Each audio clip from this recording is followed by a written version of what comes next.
Hey guys, this is Angela with Wildstyle, and for today's project, I'm going to be planting up some more seedlings. This is probably going to be my last starting of seedlings before we start planting things outside. In about a month to a month and a half, we should be able to start getting some stuff outside.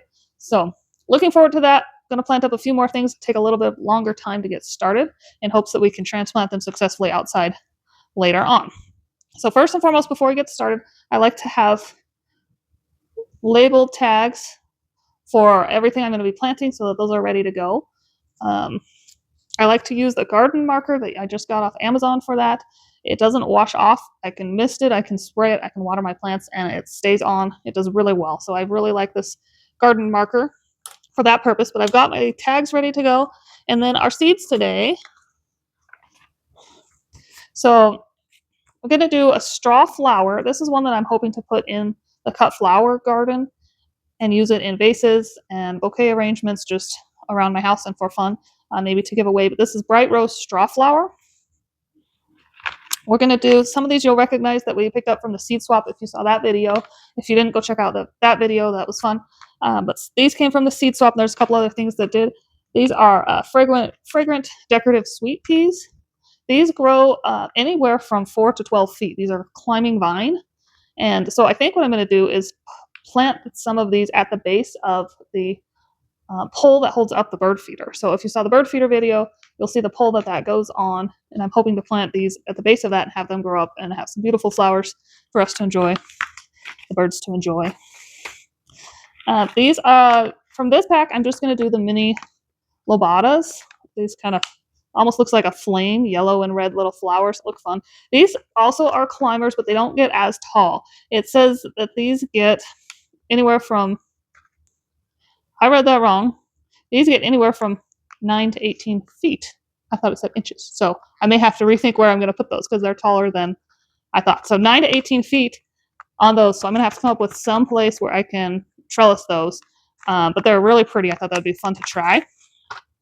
I've got several varieties of pumpkins. I did ones that need over 100 days of total growth rate from seed to harvest. So some years we can get 120 days in our growing season if we're lucky.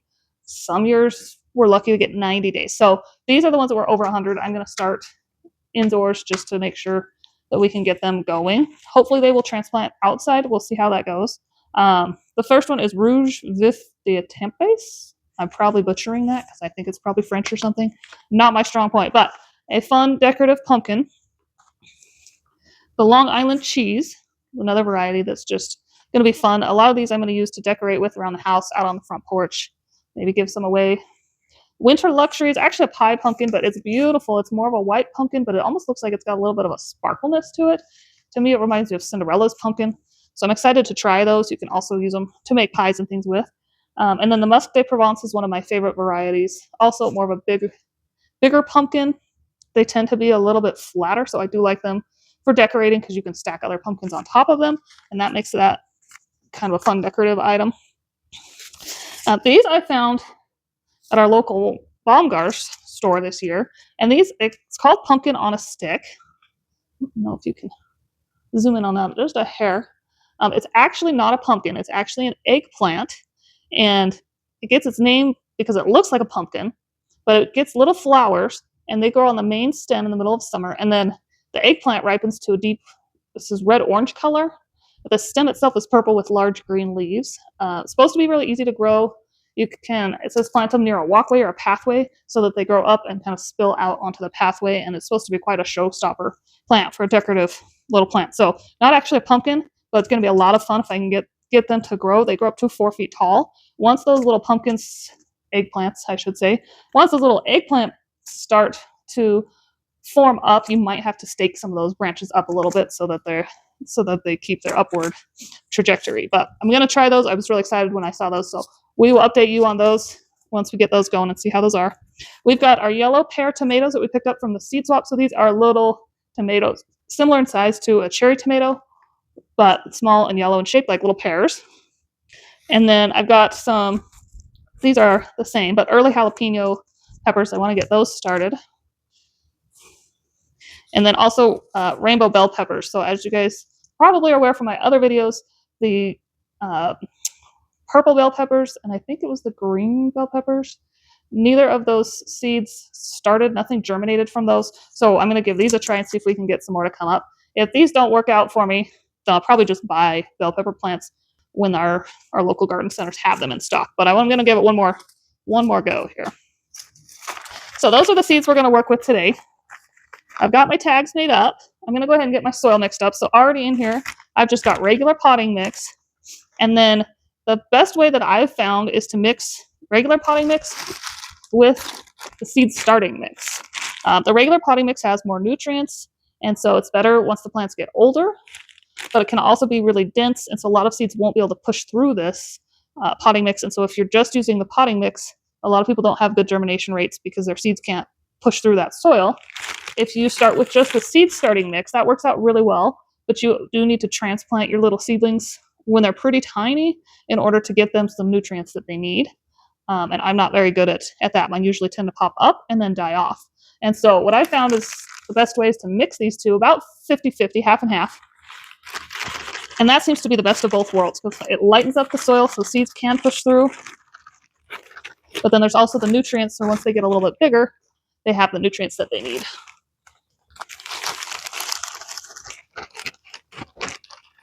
So I'm going to say that's about half. And then I'm going to add some water to this. The seedlings do seem like they germinate better if the soil is pre-moistened. So I'm going to add a little water.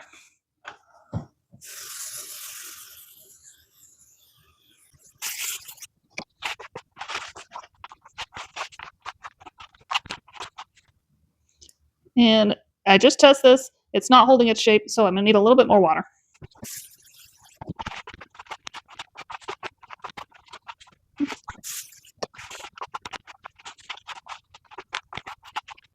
Okay, now as I squeeze that, it's holding its shape. It's not wet enough that any water is actually squeezing out of there, but it's holding its shape. So it's perfect. Ready to go. We'll go ahead and get our trays loaded up.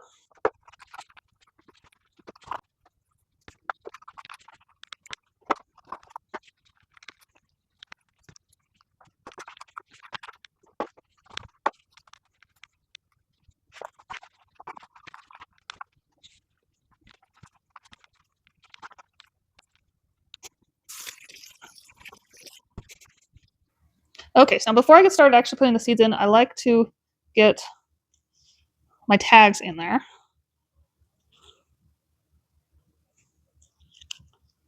So I think I'm going to do 6 cells with the pumpkin on a stick, the little eggplant, decorative ones. 3 with the mini lobatas, and 3 with the decorative sweet peas.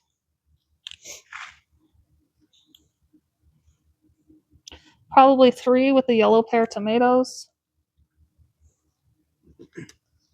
Do you think 3 is enough for the jalapenos? Okay. 3 with the early jalapenos. And then bell peppers. Do you want a whole row? Let's see. I'm just afraid they're not going to germinate, but do a whole row of the bell peppers. The bright rose strawflower. I'm going to do 3 of those. The reason is I probably do want more than that, but I can also start some of those outside. They say 75 to 85 days, and so I can start more of those outside later if I want more than what I've got here. So the Long Island cheese, I'm just going to do 3 of those. The winter luxury, I'm going to do a whole row of those because I'm really excited about those. The Must de Provence, I'm going to do a row of those. Okay, so the Rouge Vif de Etampes it's more of a reddish pumpkin. So I'm going to do a whole row of those. What does it look like? Oh, that's pretty. I like that one. I may do more of that. I may switch that with the red one.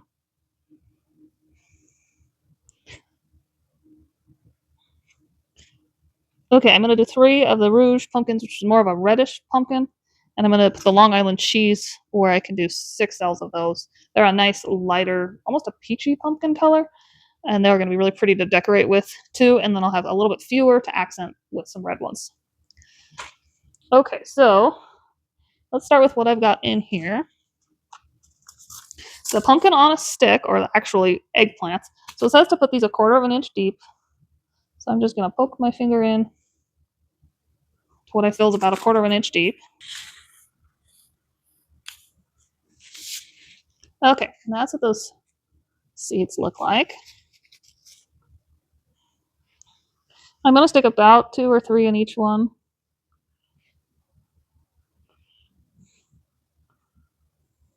You can always come back and thin them out later.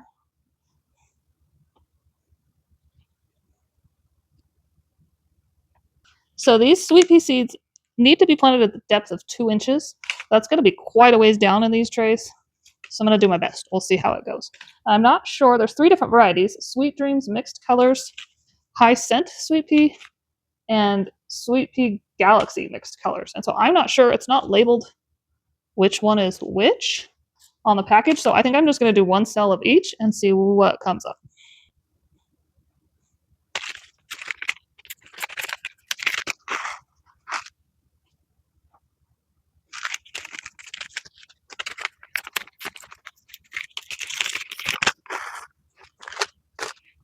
Got to show you those. They're all looking about the same so far. And probably because these are planted so deep in the soil, once they do pop up out of the top, I'm probably going to have to replant these fairly soon because they're not going to have a lot of room to grow downward at that point, and they're going to need some more soil below. So I'm guessing I'll have to repot those up once they get popping up above the soil. The Mina lobata, is going about 1/2 inch deep.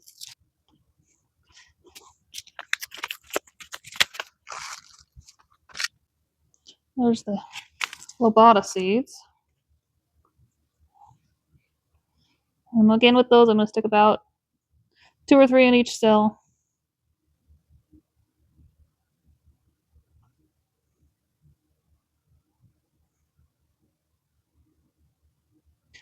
Add a little soil just to cover up a hole. Okay.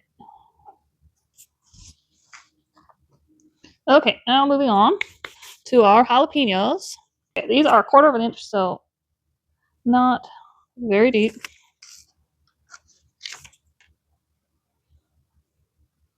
Since I don't have good luck with peppers, I'm going to seed these fairly heavily.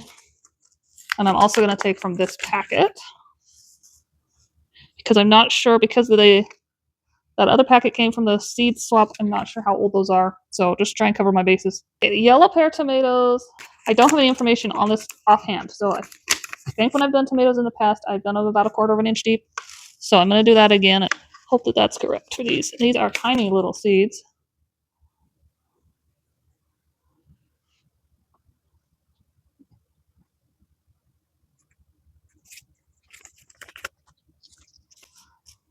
And the rainbow bell peppers, again, 1/4 inch deep.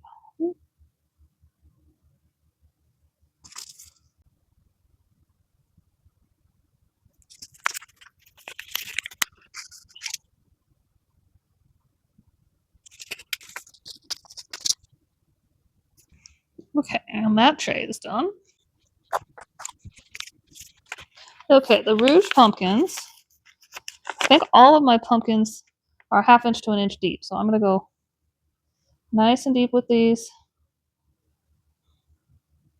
And I'm not going to get a chance, if these don't grow, they're probably not going to get enough time to start out in our yard. So I'm going to put 2 in each cell and then thin them down later if we need to.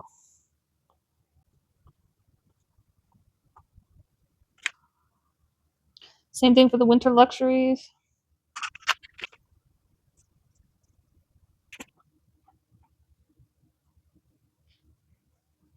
Okay, now I have the straw flower in this tray. The straw flower needs to go directly on top of the soil. These need light to germinate, and so you can't cover them with any soil at all. I will put some of the perlite on them at the end. I do that with all of my seeds, so I'll show you that. But because these need light to grow, we're not going to cover them with soil. We're just going to lay them on top of the soil, and then the perlite will still allow the light to come through so they can germinate, but it helps with moisture levels. These are interesting. They look to me like little sticks. They're kind of little rectangles, long and skinny little cylinders almost. Kind of cute, but I'm just going to sprinkle a few of these on top of the soil.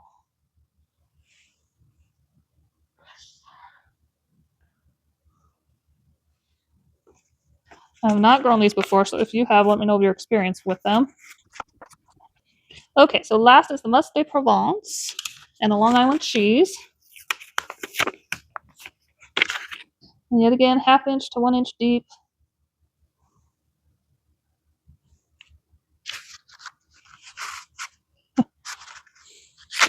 These are like fuzzy pumpkin seeds. I don't know if you can see that. They have little hair-like looking things on the seeds.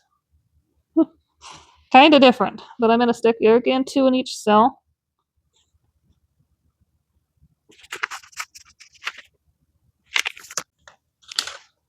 And same thing with the Long Island cheese.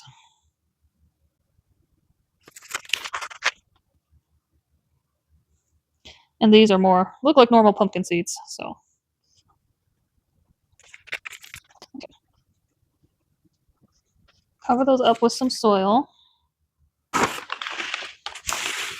Okay, so then I just sprinkle a little perlite on the top. You can be pretty generous with it. Doesn't hurt anything. Helps regulate the moisture for the seedlings. Keeps them from getting so moldy.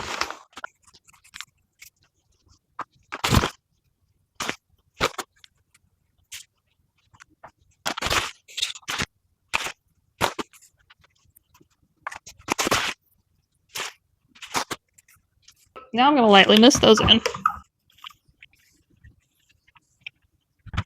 And then each one gets a dome. That helps keep the humidity in there. Seedlings love.